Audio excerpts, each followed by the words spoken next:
जिल्हा परिषद सरळ सेवा पदभरती यामध्ये 3 वेगवेगळ्या पदांचे आतापर्यंत पेपर झालेले आहेत मित्रांनो। या 3 पदांचे जे पेपर झालेत त्यामध्ये जीके विषयावरती कोणकोणते प्रश्न विचारले गेले होते ते आजच्या व्हिडिओच्या माध्यमाने आपण बघणार आहोत। जवळपास विद्यार्थ्यांनी सेंड केलेले आपल्याकडे 30 ते 40 प्रश्न उपलब्ध झालेले आहेत मित्रांनो। त्या प्रश्नांची उत्तरे आजच्या व्हिडिओच्या माध्यमाने मी तुम्हाला सांगण्याचा प्रयत्न करणार आहे आणि कोणत्या प्रकारचे प्रश्न विचारले गेले होते ते सुद्धा तुम्हाला समजून येणार आहे। आपला जो पहिला पदाचा पेपर झालेला आहे दोरखंडवाला, त्यानंतर दुसरा पदाचा पेपर झालेला आहे वरिष्ठ सहाय्यक लेखा, त्यानंतर विस्तार अधिकारी सांख्यिकी, अशा प्रकारचे 3 या पदांचे पेपर झालेले आहेत मित्रांनो। आणि या तिन्ही पदांमध्ये जीकेला कोणकोणते प्रश्न विचारले गेले होते ते आजच्या व्हिडिओच्या माध्यमाने आपण बघणार आहोत। आतापर्यंत आपल्याकडे 30 ते 40 प्रश्न उपलब्ध झालेले आहेत मित्रांनो। विद्यार्थ्यांनी पाठवल्याप्रमाणे त्या सर्व प्रश्नांचं स्पष्टीकरण तुम्हाला या व्हिडिओच्या माध्यमाने जाणून घेण्यासाठी भेटणार आहे मित्रांनो। तुम्हाला कोणते प्रश्न आले होते कमेंट बॉक्समध्ये सांगायला विसरू नका आणि सर्वात महत्त्वाचं म्हणजे या व्हिडिओची लिंक जास्तीत जास्त शेअर करा। ठीक आहे, या व्हिडिओची लिंक जास्तीत जास्त शेअर करा तुमच्या मित्रांसोबत। तुमचा जो पण स्टडीचा ग्रुप असेल त्यावरती शेअर करा आणि सोबतच या व्हिडिओला अजून लाईक केलं नसेल तर या व्हिडिओला फक्त एक लाईक करून घ्या। तर चला व्हिडिओचा जास्त वेळ वाया न घालवता या व्हिडिओला सुरुवात करूया। सर्व जे पण प्रश्न आलेत ना आपण सर्व स्पष्टीकरण या व्हिडिओच्या माध्यमाने जाणून घेण्याचा प्रयत्न करणार आहोत। पहिला प्रश्न बघा काय दिलेला होता आपल्याला। माझ्यासोबत जसा मी प्रश्न वाचल त्या प्रश्नाचं उत्तर कमेंट बॉक्समध्ये सांगायचा प्रयत्न करायचा आहे मित्रांनो। आपला पहिला प्रश्न होता उठा जागे व्हा हे उद्गार कोणी काढले, सांगा हे उद्गार कोणी काढलेले आहेत मित्रांनो।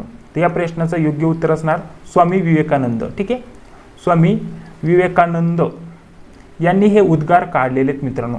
असा देखील प्रश्न विचारला जाऊ शकतो की उठा जागे व्हा आणि पुढे डॅश डॅश पुढे हे वाक्य पूर्ण करा। तर हे पूर्ण वाक्य असं आहे उठा जागे व्हा ध्येय गाठेपर्यंत थांबू नका। ठीक आहे, ध्येय गाठेपर्यंत थांबू नका, गाठेपर्यंत थांबू नका, अशा प्रकारचं हे पूर्ण वाक्य मित्रांनो। असा देखील तुम्हाला प्रश्न विचारला जाऊ शकतो मित्रांनो। इथे स्वामी विवेकानंद यांचा उल्लेख झालेला आहे। यामध्ये तुम्हाला असा देखील प्रश्न विचारला जाऊ शकतो की स्वामी विवेकानंदांचे आध्यात्मिक गुरु कोण होते, तर आपल्याला तेही सांगता आलं पाहिजे रामकृष्ण। ठीक आहे, पुढे सांगा रामकृष्ण, पुढे काय रामकृष्ण परमहंस। ठीक आहे, परमहंस हे कोण होते, स्वामी विवेकानंद यांचे आध्यात्मिक गुरु होते मित्रांनो। पुढे असा देखील प्रश्न विचारला जाऊ शकतो की मित्रांनो यांचा जन्म कधी झालेला आहे मित्रांनो, तर आपल्याला सांगता आलं पाहिजे जानेवारी 1863 मध्ये झालेला आहे मित्रांनो। पुढे जर आपल्याला असं विचारलं की स्वामी विवेकानंद यांचे खरे नाव काय मित्रांनो, तर यांचं नाव होतं नरेंद्रनाथ दत्त। ठीक आहे, नाव काय लक्षात ठेवा मित्रांनो, असा प्रश्न विचारला गेलाय नरेंद्रनाथ दत्त हे त्यांचं खरं नाव आहे। तर अशा प्रकारची स्वामी विवेकानंद यांच्याविषयी काय महत्त्वाची माहिती तुमचे काय अजून डाऊट्स असतील तर कमेंट बॉक्समध्ये सांगायला विसरू नका। पुढे थोडक्यात असं देखील विचारलं जाऊ शकतं की 2023ला आता यांची जयंती साजरी केली जाईल मित्रांनो। ठीक आहे, तर ही जी जयंती ती कितवी नंबरची जयंती आहे मित्रांनो, तर 161वी नंबरची। ठीक आहे, असं देखील आपल्याला सांगता येणं गरजेचं आहे। तर चला आता आपण पुढील प्रश्नाकडे वळूया। 2 नंबरचा प्रश्न काय दिलेला आहे, कृषी गणना किती वर्षांनी होते। अगदी बरोबर प्रश्न पाठवला विद्यार्थ्याने, धन्यवाद। तर या प्रश्नाचं योग्य उत्तर सांगण्याचा प्रयत्न करा कमेंट बॉक्समध्ये बघा 3 4। तर सांगा बरं या प्रश्नाचं योग्य उत्तर काय आहे। कृषी गणना ही दर 5 वर्षांनी होते। ठीक आहे, 5 वर्षांनी कृषी गणना होत असते मित्रांनो। आता यामध्ये आपले काही प्रश्न असतील की कोरोना काळामध्ये कृषी गणना थांबली होती मित्रांनो, परंतु आता पुन्हा कृषी गणना आपल्याला 5 वर्षांनी होते, म्हणजे आता कृषी गणना पुन्हा घ्यायचं हातामध्ये घेतलेलं आहे मित्रांनो आणि दर 5 वर्षांनी ही कृषी गणना होत असते। चला पुढील 3 नंबरचा प्रश्न आता आपण जाणून घेऊया। 3 नंबरचा प्रश्न बघा काय दिलेला आहे, व्यवस्थित प्रश्न समजून घ्या। 53वा दादासाहेब फाळके पुरस्कार कोणाला देण्यात आला, सांगा आता या प्रश्नाचं योग्य उत्तर काय आहे। ठीक आहे, आता थोडक्यात असा प्रश्न होता की शेवटचा 2023चा दादासाहेब फाळके पुरस्कार कोणाला देण्यात आला असं नक्की सांगता येत नाहीये, परंतु विद्यार्थ्याने अशा प्रकारचा प्रश्न पाठवलाय। तर याच्या रिलेटेड जेवढं पण प्रश्न तयार होतील सर्व आपण या प्रश्नांची उत्तरं बघूया। तर बघा सर्वात महत्त्वाचं म्हणजे दादासाहेब फाळके पुरस्कार हा 2023ला कोणाला देण्यात आलेला आहे, रेखा यांना देण्यात आलेला आहे मित्रांनो। रेखा ही एक अभिनेत्री आहे मित्रांनो। ठीक आहे, पुढे जर विचार केला तर 2020ला कोणाला देण्यात आला, 2020ला हा पुरस्कार कोणाला देण्यात आला, आशा, सांगा पुढं पूर्ण नाव सांगा बरं, आशा पारेख। ठीक आहे, यांना हा देण्यात आलेला आहे मित्रांनो। पुढे जर विचार केला 2019ला हा पुरस्कार कोणाला देण्यात आलेला आहे, रजनीकांत, रजनीकांत रजनीकांत, ठीक आहे। पुढे जर विचार केला अशाच प्रकारचा 2018ला हा पुरस्कार कोणाला मिळाला होता? अमिताभ बच्चन, ठीक आहे, अमिताभ बच्चन यांना मिळाला होता। त्यानंतर 2017ला कोणाला मिळाला होता मित्रांनो? विनोद खन्ना यांना मिळाला होता। तर अशा प्रकारची ही काही महत्त्वाची नावे आहेत मित्रांनो। आता थोडक्यात तुम्हाला हे समजून आलं, आता कोणत्याही वर्षी विचारलं तर तुम्हाला समजून आलं असेल या प्रश्नाचं योग्य उत्तर काय आहे। आता मित्रांनो इथं दादासाहेब फाळके पुरस्कार याचा उल्लेख झालेला आहे, त्याविषयी थोडक्यात माहिती आपण जाणून घेऊया। नक्की हा पुरस्कार काय आहे आणि हा पुरस्कार का दिला जातो? मित्रांनो दादासाहेब फाळके पुरस्कार हा चित्रपट सृष्टीतील एक महत्त्वाचा पुरस्कार मानला जातो मित्रांनो। आणि हा जो पुरस्कार आहे 1969ला सुरू झालेला आहे मित्रांनो। 1969 ते 2023 पर्यंत आतापर्यंत हा पुरस्कार 2023 पर्यंत आता देण्यात आलेला आहे। तर अशा प्रकारची या पुरस्काराची सर्व माहिती तुम्हाला बघण्यासाठी भेटेल। तर बघा यामध्ये तुम्हाला दादासाहेब फाळके यांच्याविषयी सुद्धा माहिती असणं गरजेचं आहे। तर त्यांच्याविषयी थोडक्यात माहिती सांगतो, एवढं डिटेलमध्ये आपण जाणार नाहीये, परंतु थोडक्यात माहिती असणं गरजेचं आहे। यांचा जन्म कधी झालेला आहे? 30 एप्रिल 1870 मध्ये यांचा जन्म झालेला आहे मित्रांनो। बघा पुढील प्रश्न काय दिलेला आहे? जॉर्ज बी गुड इनफ यांना कोणत्या क्षेत्रात नोबेल देण्यात आले? तर नोबेल पारितोषिक विषयी तर उल्लेख झालेला आहे असं मला वाटतं। थोडक्यात प्रश्न चुकलेला वाटतोय, परंतु काही प्रॉब्लेम नाही, आपण व्यवस्थित करून घेऊया। तर यांना कोणत्या क्षेत्रात हा जो पुरस्कार आहे तर नोबेल देण्यात आलेले ते विचारलेले मित्रांनो। तर नोबेल पारितोषिक याविषयी तर बोलले जाते असं मला वाटतं। तर जर विचार केला तर हे यामध्ये प्रश्न थोडक्यात चुकलेला वाटतंय। 2023चा जर उल्लेख केला तर भारतामध्ये, तर हा जो भारतामध्ये नोबेल पारितोषिक कोणाला मिळाला आहे 2023ला? तर त्यांचं नाव आहे नरगेस, ठीक आहे, त्यांचं नाव आहे नरगेस मोहम्मदी, ठीक आहे, मोहम्मदी, ठीक आहे, अशा प्रकारचं त्यांचं नाव आहे मित्रांनो। आणि यांना 2023 मध्ये भारतामध्ये हा पुरस्कार मिळालेला आहे मित्रांनो। आता यामध्ये जर विचार केला नोबेल पारितोषिक नाही तर नोबेल पुरस्काराविषयी सविस्तर माहिती, तर असा देखील जास्त वेळा प्रश्न विचारला गेला की हा जो पुरस्कार आहे सर्वप्रथम कोणाला भेटलाय नाही तर सर्वप्रथम विजेते कोण आहे?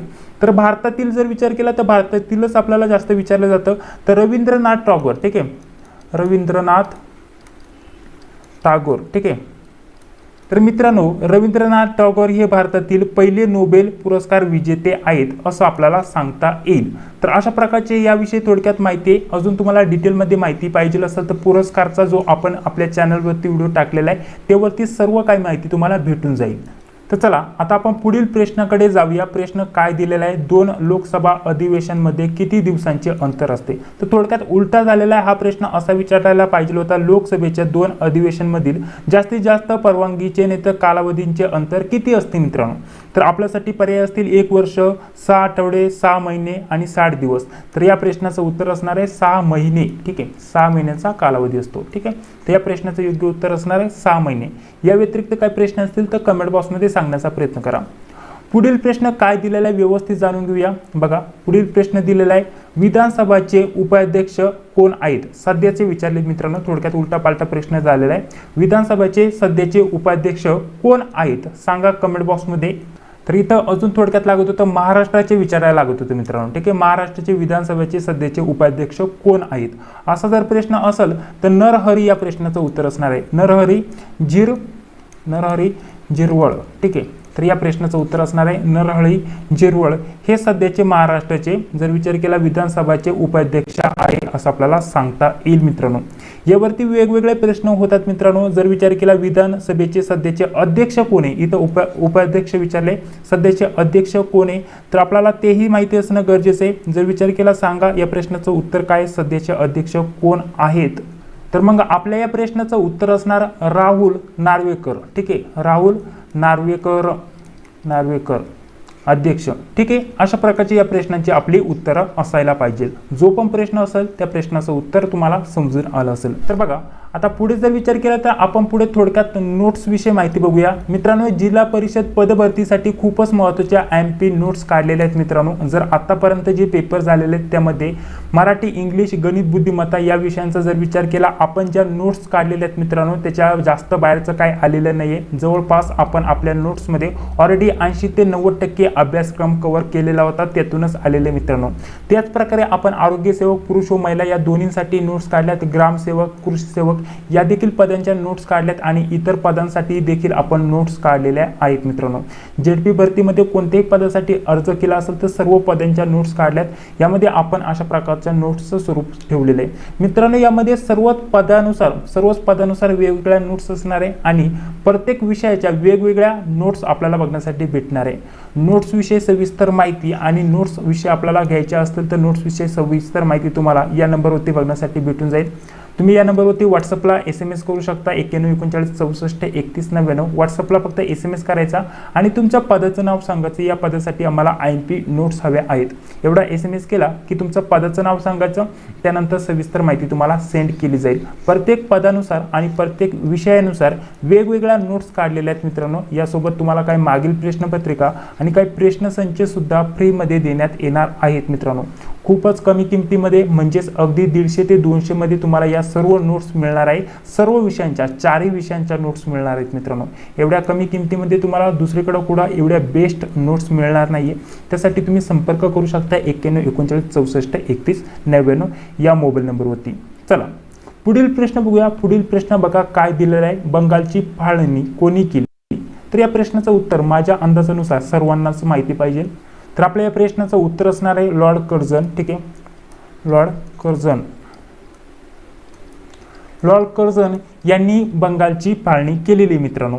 लॉर्ड कर्झनने राष्ट्रीय काँग्रेसमधील हिंदू मुस्लिम जनतेमध्ये फूट पाडण्याच्या हेतूने 19 जुलै, ठीक आहे, 19 जुलै 1905 रोजी बंगालच्या फाळणीची घोषणा केलेली मित्रांनो। असा देखील प्रश्न विचारला जाऊ शकतो की बंगालची फाळणीची घोषणा कधी झाली?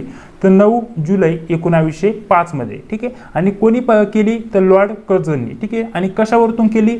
तर राष्ट्रीय काँग्रेसमधील हिंदू मुस्लिम जनतेमध्ये फूट पाडण्याच्या हेतूने 19 जुलै 1905 मध्ये ही बंगालची फाळणी पाडण्याचा घोषणा केलेली मित्रांनो लॉर्ड कर्झन यांनी।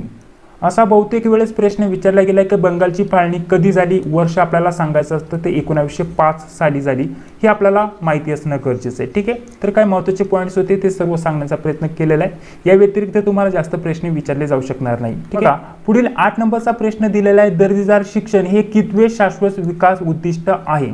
तर सांगा या प्रश्नाचं उत्तर काय असायला पाहिजे? तर या प्रश्नाचं उत्तर असणार आहे SDG 4। ठीक आहे, या प्रश्नाचं उत्तर असणार आहे SDG 4। यामध्ये आपल्याला लगेच समजून येतं यामध्ये दर्जेदार शिक्षण हे उद्दिष्ट आहे आणि आपल्याला विचारले हे कितवे विचारले तर इथं 4 नंबरचं आहे असं आपल्याला सांगता येईल मित्रांनो। ठीक आहे, या प्रश्नाचं उत्तर असणार आहे 4। बघा पुढील प्रश्न दिलेला आहे, वेट लिफ्टिंग चॅम्पियनशिप कोणत्या राज्यात आयोजित केली गेली आहे? तर थोडक्यात प्रश्न मला चुकलेला वाटतोय, कारण इथं पुढील असतं तर सांगता आलं असतं। आता केली गेली आहे म्हटलेलं आहे, म्हणजे 2024 जरी त्याने उल्लेख केला असता तर सांगितलं असतं, परंतु जर म्हटलं 2023 ची, ठीक आहे, वेट लिफ्टिंग चॅम्पियनशिप 2023 ची, तर ती ऑलरेडी झालेली मित्रांनो। आता याविषयी जर विचारलं असेल तर त्याविषयी माहिती सांगतो। बघा ही जी 2023 ची लिफ्ट लिफ्टिंग चॅम्पियनशिप आहे ती 4 ते 17 सप्टेंबर 2023 या दरम्यानमध्ये झालेले मित्रांनो, पार पडलेले आणि कुठे झालेले असा उल्लेख झाला तर आपल्याला सांगता येईल सौदीला झालेले आहे, सौदी अरेबिया येथे झालेले मित्रांनो। ठीक आहे, असं आपल्या प्रश्नाचं उत्तर असायला पाहिजे माझ्या अंदाजानुसार। पुढील म्हटलं असतं तर 2024 विषयी जी होणार आहे त्याविषयी सविस्तर माहिती आपण सांगितली असती। चला पुढील प्रश्न बघूया। बघा 10 नंबरचा प्रश्न काय दिलेला आहे, पंचायत राज मंत्रालय कोणत्या साली स्थापन झाले? तर आपल्या या प्रश्नाचं योग्य उत्तर असणार आहे 2 ऑक्टोबर। ठीक आहे, 2 ऑक्टोबर 1959। ठीक आहे, 2 ऑक्टोबर 1959 रोजी आपल्याला याची स्थापना झालेली आहे असं सांगता येईल मित्रांनो। आणि हे कोणाच्या हस्ते याचं उद्घाटन झालं असं देखील आपल्याला प्रश्न विचारला जाऊ शकतो की पंचायत राज ते जे उद्घाटन झालेले मित्रांनो ते कोणाच्या हस्ते झालं? तर पंडित जवाहरलाल नेहरू यांच्या हस्ते झालेले मित्रांनो 2 ऑक्टोबर 1959 रोजी। आता मित्रांनो असा देखील प्रश्न विचारला जाऊ शकतो की पंचायत राज पद्धतीचा जनक कोण? ठीक आहे, पंचायत राज पद्धतीचा जनक कोण? तर आता त्याही प्रश्नाचं आपल्याला उत्तर माहिती असणं गरजेचं आहे। बलवंत राय मेहता हे कोण आहे मित्रांनो? पंचायत राज पद्धतीचे जनक आहेत मित्रांनो। ठीक आहे, असं देखील तुम्हाला प्रश्न विचारला जाऊ शकतो। आता यामध्ये कोणता प्रश्न आला होता तुम्हाला समजून आला असेल त्या प्रश्नाचं योग्य उत्तर काय असणार आहे? बघा पुढील प्रश्न दिलेला आहे, सेवाग्राम आश्रमसाठी महात्मा गांधीजींनी किती साली विचारणा केली? सांगा प्रश्नाचं उत्तर। तर थोडक्यात या प्रश्नामध्ये थोडक्यात चुकी दिसत आहे मला. तर थोडक्यात तुम्हाला जसा प्रश्न समजून घेता येईल तसं सांगा या प्रश्नाचं उत्तर. तर मित्रांनो इथं सेवाग्राम आश्रमचा उल्लेख झालेला आहे. सेवाग्राम हे महाराष्ट्रातील वर्धा जिल्ह्यात, कुठे? वर्धा. तर सेवाग्राम कुठे असाही प्रश्न विचारला जाऊ शकतो. तर हे वर्धा जिल्ह्यातील एक गाव आहे मित्रांनो. ठीक आहे, सेवाग्राम हे वर्धा जिल्ह्यातील एक गाव आहे मित्रांनो. आणि जवळचे शहर म्हटल्यानंतर हे कुठे आहे? तर वर्धा जिल्ह्यात आपल्याला सांगता आलं पाहिजे. यामध्ये जर विचार केला तर इथे महात्मा गांधी यांचा सेवाग्राम आश्रम आहे मित्रांनो. ठीक आहे, आणि यामध्ये जर विचार केला तर यामध्ये 300 एकर जमिनीवर हा आश्रम वसलेला आहे. आणि सेवाग्राममध्ये अनेक प्रकारच्या झोपड्या आहेत मित्रांनो. त्यात स्वतः गांधीजी व त्यांचे सहकारी वास्तव्य करीत होते आणि त्या आश्रमाला सेवाग्राम आश्रम असे म्हणतात मित्रांनो. ठीक आहे, आता सेवाग्राम आश्रमाविषयी आपल्याला प्रश्न आलेला आहे. तर थोडक्यात समजून घ्या नक्की प्रश्न काय होता. थोडक्यात प्रश्न मला समजलेला नाहीये, त्यामुळे नक्की या प्रश्नाचं उत्तर सांगता येणार नाहीये. ठीक आहे, जरी देखील आपल्याकडे पर्याय असते तर आपण या प्रश्नाचं उत्तर नक्कीच देण्याचा प्रयत्न केलेला असता. सेवाग्राम यावरती आपण डिटेलमध्ये एक व्हिडिओ तसा बघितलेलाच आहे. बघा, पुढील प्रश्न दिलेला आहे, कायद्याची पदवी घेणारी महाराष्ट्राची पहिली महिला कोण? तर या प्रश्नाचं योग्य उत्तर काय असणार आहे? या प्रश्नाचं योग्य उत्तर असणार आहे कार्नोलिया. सांगा पुढे काय? सोराबाजी. या प्रश्नाचं उत्तर असणार आहे कार्नोलिया सोराबाजी. यांनी पहिली जी आहे कायद्याची पदवी घेतलेली आहे मित्रांनो महाराष्ट्रामध्ये, आणि देशामध्ये सुद्धा पहिलीच आहे. आणि यामध्ये जर विचार केला ह्या कुठल्या आहेत तर देवलालीच्या आहेत. ठीक आहे, देवलाली जे कुठे आहे? नाशिक जिल्ह्यात आहे, नाशिक जिल्ह्यामध्ये आहे. ठीक आहे, आणि यामध्ये जर विचार केला तर याच महिला त्या मुंबई विद्यापीठातील सर्वात प्रथम पदवीधर व आपल्याला ऑक्सफर्ड विद्यापीठातील कायदा शिकणाऱ्या पहिला महिला होत्या असं देखील आपल्याला सांगतील मित्रांनो. ठीक आहे, यावरती सुद्धा तुम्हाला वारंवार प्रश्न विचारले गेलेत मित्रांनो. त्या कुठल्या होत्या? नाशिक जिल्ह्यातील. नाशिक जिल्ह्यामध्ये कुठे? देवलाली. ठीक आहे, आपल्याला हेही माहिती असणं गरजेचं आहे. भारताला किती किलोमीटर लांबीचा सीमा लाभली आहे? थोडक्यात भारताला किती किलोमीटर लांबीची सीमा लाभलेली आहे असा प्रश्न असायला पाहिजे. तर बघा, या प्रश्नाचं आपलं उत्तर काय असणार आहे? 15,106 किलोमीटर. ठीक आहे, एवढी लांबीची भारताला सर्व देशांची मिळून सीमा लागलेली मित्रांनो. आता यामध्ये आपल्याला काही देश विचारले जातात, जसे की बांगलादेश झालं. बांगलादेश या देशाची किती किलोमीटर सीमा लाभलेली मित्रांनो? तर 4096.7 किलोमीटर लांबीची सीमा आपल्या भारताला लागलेली मित्रांनो. पुढे झालं चीन. तर सांगा बरं चीनचा? तर 3488 किलोमीटर एवढी लांबीची सीमा लागलेली आहे भारतासोबत. पाकिस्तानचा जर विचार केला तर पाकिस्तानला 3323 किलोमीटर लांबीची सीमा लागलेली आहे. पुढे जर विचार केला नेपाळ, तर नेपाळची 1751 किलोमीटरची सीमा लागलेली आहे भारताला. पुढे जर विचार केला म्यानमार, तर 1643, भूटानची 699 आणि अफगाणिस्तानची 106 अशा प्रकारच्या सीमा भारताला लागल्यात.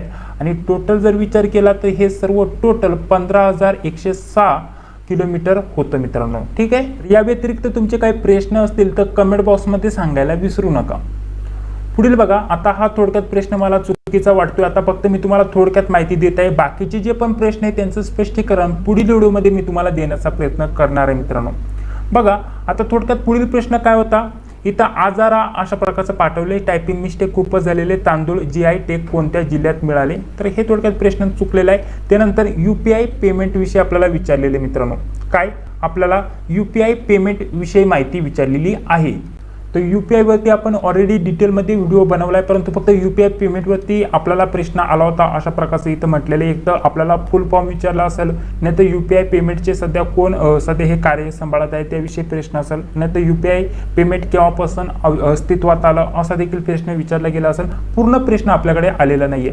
त्यानंतर मुंबई बंदर किती टक्क्याने वाढ झाली अशा प्रकारचा आपल्याला प्रश्न विचारला होता. हाही प्रश्न आपल्याला समजला नाहीये, परंतु अशा प्रकारचा प्रश्न होता.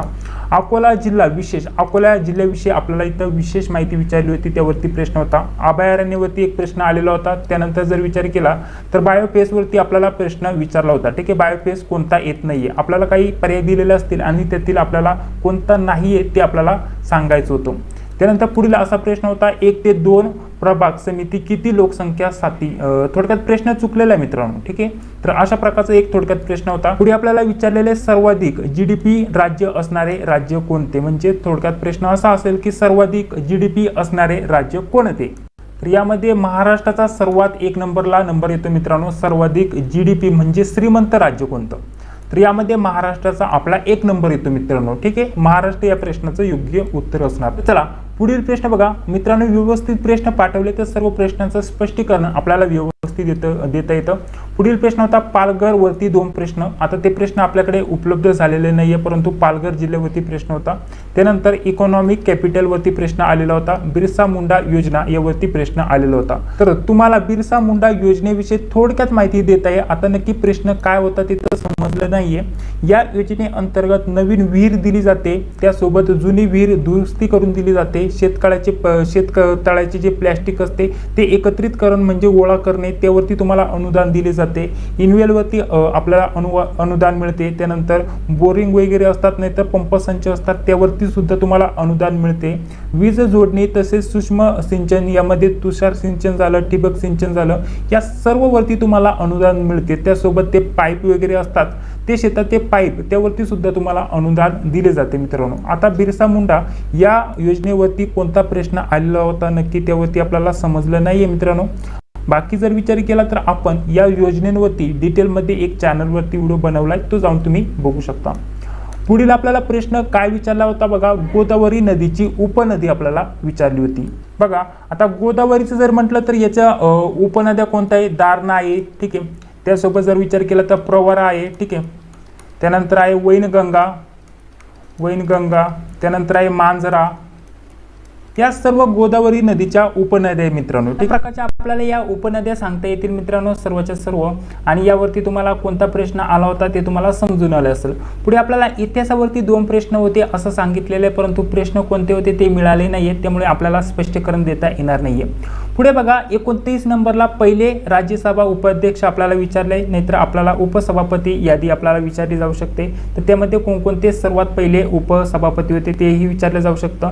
तर आपल्याला इथं उपसभापती असा देखील प्रश्न विचारला गेलाय मित्रांनो। तर या प्रश्नाचं उत्तर असणार आहे SV कृष्णमूर्ती, ठीक आहे। SV कृष्णमूर्ती राव, ठीक आहे, हे आपल्या प्रश्नाचं उत्तर असणार आहे। हे कोण आहे? उपसभापती पहिले, तर हे आपल्याला माहिती असणं गरजेचं आहे। आता प्रश्न नक्की काय होता? आता पहिले राज्यसभा म्हटलेले, आता इथं आपल्याला राज्यसभेचं म्हटलंय, उपसभापती मी तुम्हाला सांगितलेलं आहे मित्रांनो। तर अशा प्रकारचा प्रश्न तुम्हाला विचारला गेला होता। तुम्हाला या प्रश्नाचं करेक्ट उत्तर माहिती असेल दुसरं काही तर तुम्ही सांगू शकता, ठीक आहे। माझ्या अंदाजानुसार या प्रश्नाचं उत्तर असणार आहे उपसभापतीचा जर विचार केला तर SV कृष्णमूर्ती राव या प्रश्नाचं उत्तर असायला पाहिजे। पुढील प्रश्न बघा काय म्हटलेलं आहे, 1927ला संसद ओपनिंग कोणी केली? तर आता आपल्याला 1927ला संसद ओपनिंग कोणी केली तर सांगा, या प्रश्नाचं योग्य उत्तर काय असायला पाहिजे? तर माझ्या अंदाजानुसार, माझ्या माहितीप्रमाणे, तर याची ओपनिंग जेव्हा झालेली मित्रांनो 1927ला, तर ही 1927ला नव्हे ते 1921 ते 1927 या दरम्यानमध्ये चालू होती मित्रांनो। आणि ही कोणी केली असा प्रश्न आलेला आहे। तर यामध्ये 2 व्यक्तींची नाव आपल्याला सांगता येईल, एडविन, ठीक आहे, एडविन ल्युटियन्स, आणि दुसरा व्यक्ती कोण आहे? Herbert baker. या 2 व्यक्तींची नावे मित्रांनो, या 2 व्यक्तींनी ही सर्व आपल्याला हे जे आहे संसद वगैरे ओपनिंग यांचं कार्य इथं आपल्याला लाभलेलं बघण्यासाठी भेटून जाईल मित्रांनो। आणि हे कोणते होते? ब्रिटिश होते, ठीक आहे। तर ही आपल्याला माहिती असणं गरजेचं आहे। तर अशा प्रकारचे आपण 30 महत्त्वाचे प्रश्न उत्तर बघितलेत मित्रांनो, आणि काही जेवढे स्पष्टीकरण होते ते पण देण्याचा प्रयत्न केलेला आहे। या व्यतिरिक्त तुम्हाला पेपरला कोणते प्रश्न आले होते तुम्ही कमेंट बॉक्समध्ये सांगू शकता, नाही तर तुम्हाला एक व्हॉट्सअप नंबर देता आहे, ठीक आहे। व्हॉट्सअपवरती तुम्ही प्रश्न पाठवू शकता। बघा 91 39 64 31 99 डायरेक्टली प्रश्न पाठवून द्या, आणि तुमचा जो पण पदाचा पेपर होता त्या पदाचं नाव सांगा। त्यासोबत मित्रांनो या ज्या नोट्स काढल्यात, नोट्सच्या बाहेरचं जास्त काय आलेलं नाही आहे मित्रांनो। आपण मराठी, इंग्लिश, गणित, बुद्धिमत्ता या खूपच IMP बेस्ट नोट्स काढल्यात, ह्या खूपच महत्त्वाच्या असणार आहे सर्व विषयांसाठी। यासोबत कृषी अभ्यासक्रम, ग्रामसेवक आणि कृषी सेवक पदासाठी, त्यासोबत तांत्रिक अभ्यासक्रम, आपलं जे पण आरोग्य सेवक महिला व पुरुष या 2 पदे त्यांच्यासाठी, तर हे सर्व आपण काढलेलं आहे। तुम्हाला या नोट्स हव्या असतील तर 91 39 64 31 99 या नंबरच्या व्हॉट्सअपवरती SMS करा, आणि आम्हाला नोट्स हव्या आहेत असं SMS करा, आणि पदाचं नाव सांगा। सविस्तर माहिती तुम्हाला तिथे सेंड केली जाईल। या व्यतिरिक्त काही प्रश्न असतील तर चला कमेंट बॉक्समध्ये सांगायला सुरुवात करा। चला भेटूया पुढील व्हिडिओमध्ये. या व्हिडिओला इथेच थांबूया, भरपूर मोठा व्हिडिओ झालेला आहे. भेटूया पुढील व्हिडिओमध्ये. जय हिंद, जय महाराष्ट्र.